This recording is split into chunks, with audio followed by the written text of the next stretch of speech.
নতুন অধিনায়ক পাচ্ছে টাইগার ক্রিকেট দল। সামনের সিরিজেই হবে অদল বদল, সাথে যুক্ত হচ্ছে বেশ কিছু নতুন নাম। তাসকিন আর শান্ত বাদ পড়ছেন দল থেকে, যুক্ত হতে পারেন নাইম শেখ, সৌম্য, লিটনরাও ফিরছেন ইনজুরি কাটিয়ে। সব মিলে পাকিস্তান সিরিজের আগে কেমন স্কোয়াড নিয়ে আরব আমিরাতে যাবে বাংলাদেশ, সেটাই জানবো রিপোর্টে। তিন ফরম্যাটে দীর্ঘ ১.৫ বছর ধরে টাইগার দলকে নেতৃত্ব দিয়েছেন নাজমুল হোসেন শান্ত, কিন্তু চলতি বছর শুরুতে শোনা যাচ্ছিল সংক্ষিপ্ত ফরম্যাটের দায়িত্ব ছেড়ে দিতে ইচ্ছুক বাঁহাতি এই ব্যাটার। পরে অবশ্য খোলাসা হয়েছে এই ব্যাপারে নয়া কাপ্তানের খোঁজে এখন ক্রিকেট বোর্ড। সেখানে ইতিমধ্যে বেশ কিছু নাম আলোচনা হলেও লিটন দাসের সম্ভাবনা আপাতত সবচেয়ে ইতিবাচক খবর শোনা যাচ্ছে। চলতি মে মাসে আরব আমিরাতের বিপক্ষে দুটি টি-20 ম্যাচ খেলবে টিম টাইগার্স। সেটা দিয়ে আনুষ্ঠানিক দায়িত্ব বুঝে নিতে পারেন এই উইকেট কিপার ব্যাটসম্যান। লিটন অবশ্য এর আগেও বাংলাদেশ দলকে নেতৃত্ব দিয়েছেন, এমনকি সবশেষ ক্যারিবীয় সফরে তার আন্ডারে সিরিজ জিতে টাইগার ক্রিকেট দল। এদিকে অধিনায়কত্ব ছাড়ার পর দল থেকেও বাদ পড়ার শঙ্কায় নাজমুল হোসেন শান্ত। গুঞ্জন রয়েছে টি-20 দলের স্কোয়াড থেকে বাদ পড়তে পারেন তিনি।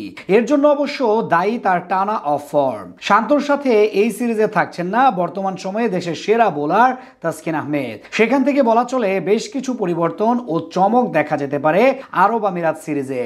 লিটনের সঙ্গে এই সিরিজে ওপেনার ব্যাটার হিসেবে থাকবেন সৌম্য সরকার। বেশ কিছুদিন ধরে ইনজুরির সাথে লড়াই করা এই ব্যাটার এখন অনেকটা সুস্থ, তাই নতুন কোনো সমস্যা না হলে আগামী সিরিজের জন্য তিনি অনেকটা নিশ্চিত। তাদের সাথে ব্যাকআপ ওপেনার হিসেবে থাকবেন তানজিদ তামিম। সবশেষ বিপিএল এ দুর্দান্ত সময় পার করা এই ব্যাটারের সাথে ব্যাটিং গভীরতা বাড়াতে আরও থাকতে পারেন বর্তমানে ব্যাটার হিসেবে সবচেয়ে ফর্মে থাকা মোহাম্মদ নাইম শেখ। সবশেষ বিপিএল সহ দেশের সব ঘরোয়া লিগগুলোতে সেরা রান সংগ্রাহক তালিকায় নাম ছিল তার। সেই উপহার হিসেবে সুযোগ পেতে পারেন তিনি। মিডল অর্ডারে সুযোগ পেতে পারেন wicket keeper batsman Nurul Hasan Sohan. Bat হাতে ফর্মের তুঙ্গে থাকা এই ক্রিকেটার সবশেষ ডিপিএল এ 11 ম্যাচে করেছিলেন 522 রান, গড় ছিল পাক্কা 58 ইনিংস প্রতি।